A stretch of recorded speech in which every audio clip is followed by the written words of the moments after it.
क्या हो रहा है भाई साहब? सुप्रभात आशीष, आपको भी। जगह जो भी हो रहा है वो शुक्रवार की शाम से ही शुरू हो गया था। आप इस तरह के हालात में है कि आप किसी भी चीज़ में पॉजिटिव ढूंढने की कोशिश कर रहे हैं, जैसे अभी आपने भी कहा 1000 के बदले 750 गिफ्ट निफ्टी है। ये भी बता दूं कि शुरुआती ट्रेड्स में यूएस के फ्यूचर्स जो 1600 अंक नीचे थे वो अब 850 अंक नीचे है, तो थोड़ी सी रिकवरी वहां पर भी देखने मिल रही है।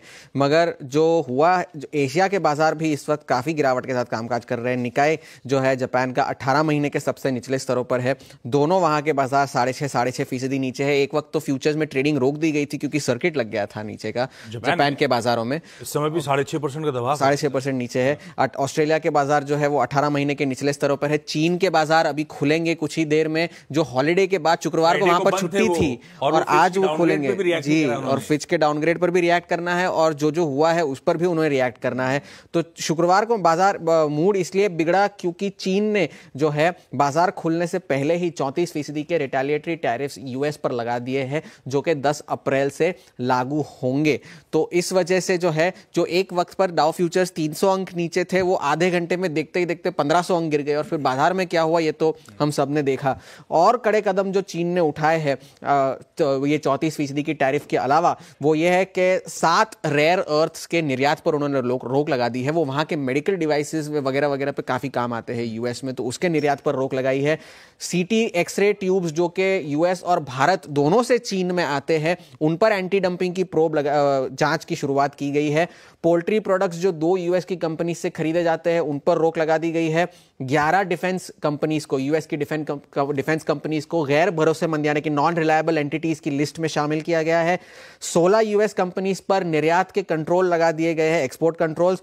जवार के आयात पर रोक लगा दी गई है, जो यूएस से इंपोर्ट किया जाता है उस पर रोक लगा दी गई है। और डुपॉन्ट चाइना को जो है एंटी ट्रस्ट वायलेशंस की उनके खिलाफ जांच की जाएगी। तो ये सारे कदम चीन ने उठाए हैं, जिसकी वजह से यूएस के बाजारों में और जो है भारी गिरावट देखने मिली। डोनाल्ड ट्रंप ने इसके जवाब में ये भी कहा कि चाइना ने एक बहुत गलत कदम उठाया है जिसकी कीमत उन्हें चुकानी पड़ेगी। और इस वजह से कि चाइना ने ये जो कदम उठाया, उस वजह से टिकटॉक की डील जो मैं करने जा रहा था वो अब नहीं होगी। 75 दिन का एक्सटेंशन और उस डील को मिल गया है। उन्होंने आज सुबह रिपोर्टर्स से ये भी कहा कि बाजार को हम तो नहीं गिराना चाहते, हमारा ऐसा कोई इरादा नहीं है, मगर कभी कभार जो है वो किसी समस्या को हल करने के लिए कड़वी दवाई पीनी पड़ती है। ये डोनाल्ड ट्रंप का बयान था। और उन्होंने ये भी कहा कि चीन के साथ जो हमारी इतनी बड़ी ट्रेड डेफिसिट है, जब तक वो हल नहीं हो जाती मैं उनके साथ कोई डील नहीं करूंगा। ये डोनाल्ड ट्रंप का बयान था। अब जो है डाउ फ्यूचर्स अगर इसी तरह से चलता रहा तो आज तीनों यूएस के बेंचमार्क्स 52 वीक लो पर खुलेंगे। नैस्डैक तो ऑलरेडी बेयर मार्केट में जा चुका है, रसल 2000 भी बेयर मार्केट में है और S&P 500 भी बेयर मार्केट में चला जाएगा आज के सेशन में, अगर इसी तरह चलता रहा तो। कोई एसेट क्लास ऐसा नहीं है जो बचा हो, क्योंकि तेल की कीमतें जो कुछ ही पिछले हफ्ते ही $75 थी वो अब $65-62 हो गई है। ब्रेंट और WTI तो 60 के नीचे चला गया है। और वो सऊदी अरब ने और कीमतें कम कर दी है, वो जो आयात करते हैं, निर्यात करते हैं, उसकी कीमतें कम कर दी है। वहां पर नजर रखने की जरूरत है। डॉलर में इस वक्त कोई बड़ा बदलाव नहीं है, मगर सोने की कीमतों में प्रॉफिट बुकिंग चल रही है, वहां पर भी $3000 के आसपास आ गई है। वियतनाम ने यह प्रस्ताव दिया है कि हम सारे टैरिफ हटा देंगे अगर डील हुई तो ये नाइकी, लुलुलेमन जैसी कंपनीज के लिए अच्छा है। मगर JLR ने भी ऐलान किया है कि वो शिपमेंट्स रोक देंगे एक महीने के लिए। अप्रैल में और भी कर रहा है स्टेलांटिस ने भी प्रोडक्शन रोक दी है। ये सारे कदम उठाए हैं। तो एक बड़ा हफ्ता है। फिलहाल के लिए हैंडओवर बेहद कमजोर है। आगे चलकर अब देखते हैं कि अगर कोई रिकवरी आती है तो उसका जो है थोड़ा सा इफेक्ट हमारे बाजारों पर भी पड़ता है या नहीं। ट्रंप साहब सोच रहे थे मैं टैरिफ लगाऊंगा तो बाकी दुनिया सह लेगी और सब मुझसे निगोशिएशन करने आएंगे।